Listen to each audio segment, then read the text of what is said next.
Namaste, everyone. We are here to enjoy, understand, and hopefully begin to implement the concept of responsive administration. Responsive administration means clean, honest, and efficient administration. It is public administration, call it civil service, call it bureaucracy, call it what you will. Fair and simple, clean and efficient. But it is easily said than done. I'm sure most of us have experienced and suffered various jokes at the hands of ineptitude, carelessness, inefficiency, corruption within bureaucracy. Two cartoons stand out in my mind. And the cartoons by who else but the emperor of cartoons, R.K. Lakshman, the great cartoonist. In the first cartoon, we see that some national day is being celebrated. A minister is standing there with sapling in his hand, and an enthusiastic bureaucrat is pointing to a pit saying, "Sir, you are supposed to plant the tree there. This is where we plant tree every year." In another cartoon, there is a wall of a dam in the middle of nowhere, and a boisterous bureaucrat is pointing out that wall saying, "The greatest feature of this wall is that there is no river around." I have seen it from all angles. Functioning of bureaucracy. As a student, activist, and a full-time worker participating many movements, agitations, and organizations. Also as a freelance journalist. In fact, it is these forays that made me aware of the role and strength of bureaucracy. I thought with the same fire at the heart to serve people, if I have power of an IAS officer, I would be able to serve better. So I gave exam and was selected for the Indian Administrative Service. I worked there for 10 years, learned a lot, and then as per a commitment to myself, left the service, once again becoming a citizen focusing on education. I have seen functioning of bureaucracy from all sides of the table. Therefore, I know what Max Weber, the German thinker, says about bureaucracy. Max Weber called it necessary evil. Necessary and evil both. Necessary because for looking after the welfare of society, we need institutional arrangement. Otherwise, the only path is that of chaos and law of the jungle. And the only constitutional principle of law of jungle is might is right. So we need bureaucracy. So it is necessary. Unfortunately, at the same time, it is evil. Evil because the moment you give power to one person over life of another person, that power has propensity to go straight to head. Besides, bureaucracy is only the rarest of rare monopoly.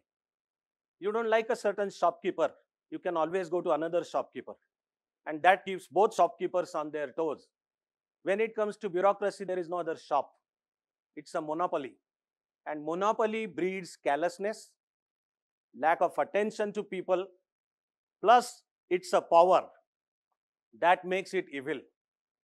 There is this age-old saying, power corrupts and absolute power corrupts absolutely. So the political thinkers try to come out with a solution by avoiding concentration of power, ensure that no single person or institution becomes so all-powerful. So two principles were followed. One is division of power and the other is principle of checks and balances. In division of power, especially in democracies, power is divided into legislature, executive, and judiciary. Legislature gets elected by the people. Executive may be picked up from among the legislature or other experts, but executive is made answerable to legislature, and then judiciary is supposed to act as a watchdog on both the institutions to see whether they are performing their role or not. So division of power and principle of checks and balances.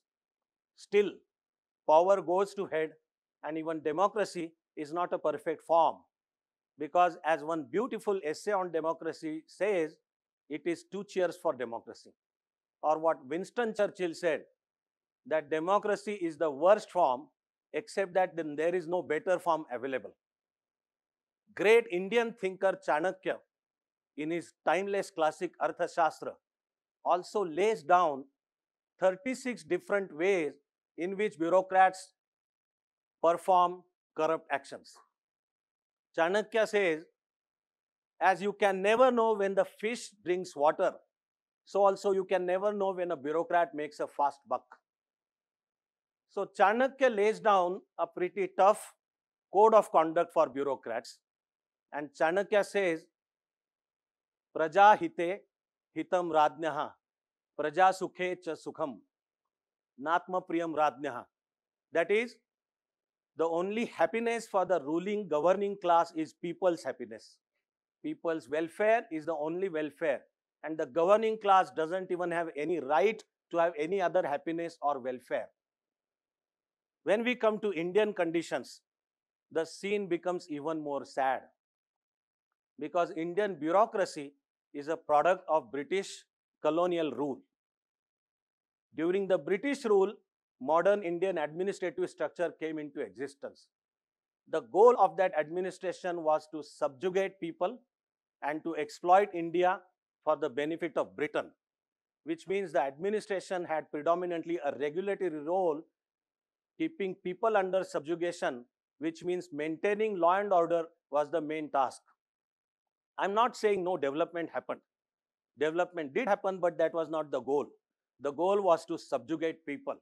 If at all any development took place, that also was predominantly to subjugate people like post and telegraph and even railways, etc.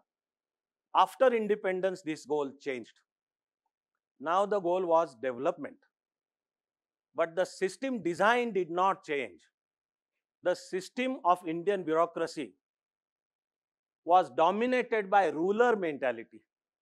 People were not citizens but subjects. So even after independence, while the goal changed, but the structure and design of the system remained the same.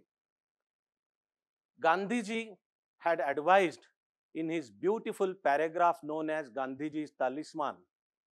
It is his advice for post-independence leaders, bureaucrats, thinkers, writers, activists and all. I believe Gandhiji's Talisman has universal application. Gandhiji says, whenever you are in doubt, he goes on to say, whenever ego becomes too much, this is very important because the whole paraphernalia of power inflates ego. So Gandhiji makes it a point to remind, when ego becomes too much, Gandhiji says, think of that last man on the ladder. And everything that improves the living conditions of that last man on the ladder is good. Go ahead and do it. Gandhiji then goes on to make a very profound point.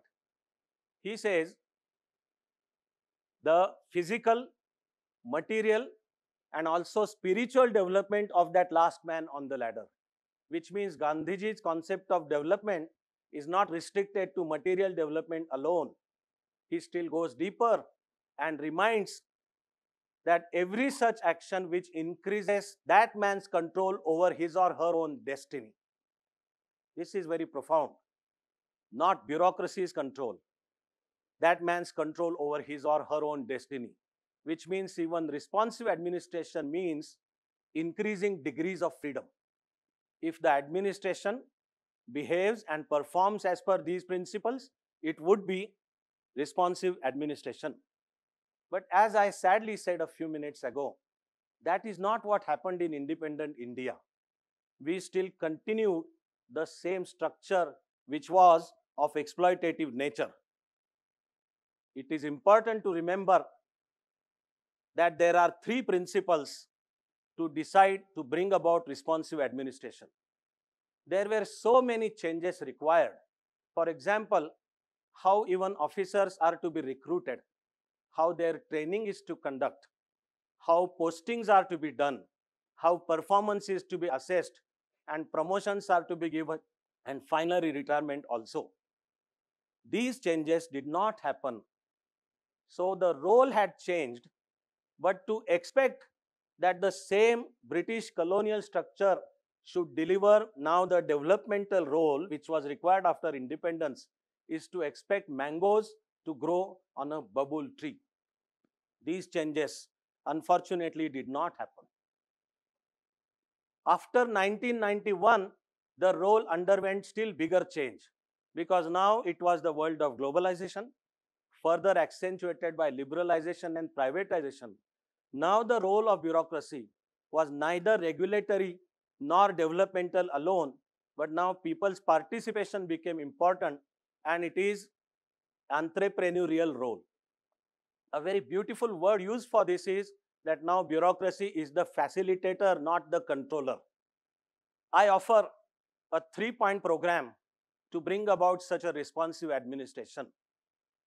The first and most important one is principle of public accountability. Bureaucracy should be made directly accountable to people. In the present structure, bureaucracy is considered the part of executive, which is answerable to legislature, and legislature which in turn is elected from among the people, which means people's representatives are directly answerable to people, but bureaucracy is answerable to people's representative. This is the principle of indirect accountability. In fact, this systemic design makes it possible for politicians and bureaucrats to come together to exploit, to ditch, and even betray people. What we need is every such step which would make bureaucracy directly accountable to people. For example, think of right to information or freedom of information. Now under the law, it is mandatory on bureaucrats to furnish all kinds of information. Failure to do so will call for action. Many states in India have also brought about the Lok Seva Guarantee Act, under which time-bound disposal of common man's work is mandatory, again failure of which will call for action. So, the principle of direct accountability. As a civil servant, I did many experiments to bring about responsive administration. For example, dispensation of justice is one important function to be done. So there are many court cases pending for like 5, 10, 15, 20 years. Probably the most cardinal principle of justice is that justice delayed is justice denied. Unfortunately, there is delay in justice and denial also. So I designed a system whereby legal principles would be openly explained to people, conflicting parties would be brought around a table, and some compromise formula could be found out by which delays also would be avoided and people's lives would be better. In modern times, bureaucracy must go closest to commonest of the common people. So I had also developed an experiment whereby if it is village level, in each village or urban area, in each ward, all government functionaries will come together under one roof and be available there for common people during a defined time frame. Common man's issues must be solved at the level at which that common man lives. Second principle is principle of open and transparent government. All government function, except for some defense or security related classified issues, must be open and transparent. All notes, including cabinet notes, all decisions taken must be available for people to see why these decisions are taken. And then the third principle is principle of simplification and standardization of procedures. Bureaucracy is all about written word, and many a times the procedures are not standardized and they are mind-boggling. If using modern management principles, these methods are simplified and standardized, that would work a great distance towards bringing about responsive administration. In the end, we are all human beings and we are not perfect, but our march is towards perfection. Similarly, systems designed by human beings also are prone to imperfections. So a feature of a good system has to be that it must be open for self-correction. So responsive administration would mean a bureaucratic system which is open for self-correction. That is where people's role comes into existence. Because no system is perfect. Best of the people on one side can make a bad system function, but at the same time, on the other hand, best of the people can be bogged down by the flaws and inadequacies in a system. So what we need is a program for responsive administration which progresses on two tracks simultaneously. It is character building and system change, both to head at one and the same time. Character building will refer to that individual person's character, the sanskar, and also the family system, the social system, educational system, and the large eco-political system. When the task of responsive administration progresses on these two lines, we will have achieved responsive administration. When United States of America came into being, Benjamin Franklin was asked, what do we get? His crisp reply was, Republic if you can keep it. When our Indian Constitution was getting ready, one of the most important architects of the Constitution, Dr. Babasaheb Ambedkar, was asked, how good is this Constitution? His answer was, the Constitution is as good or as bad as the people who would implement it. So finally it comes to bureaucracy and it comes to we the people, because making the system perform is also up to the people. We cannot escape our responsibility. In modern times, Gandhiji's spiritual successor, Vinoba Bhave, a saint-like person, had offered one very beautiful concept called Acharya Kula. In his idea, selfless people who have no stake in the system and who are not there for name or fame or money or power will monitor the system. In ancient Indian history, such acharyas were rishis and munis who would selflessly act as watchdog for the governing system. I thought in modern democratic structure, that should be done by the common people. So common people can form citizens action committees, work with bureaucracy wherever required, but hold that bureaucracy on a short leash as and when required. Gandhiji had said, be the change that you want to bring about.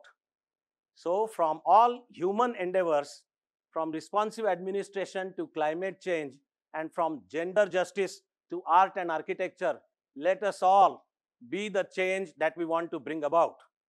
Thank you. All the best.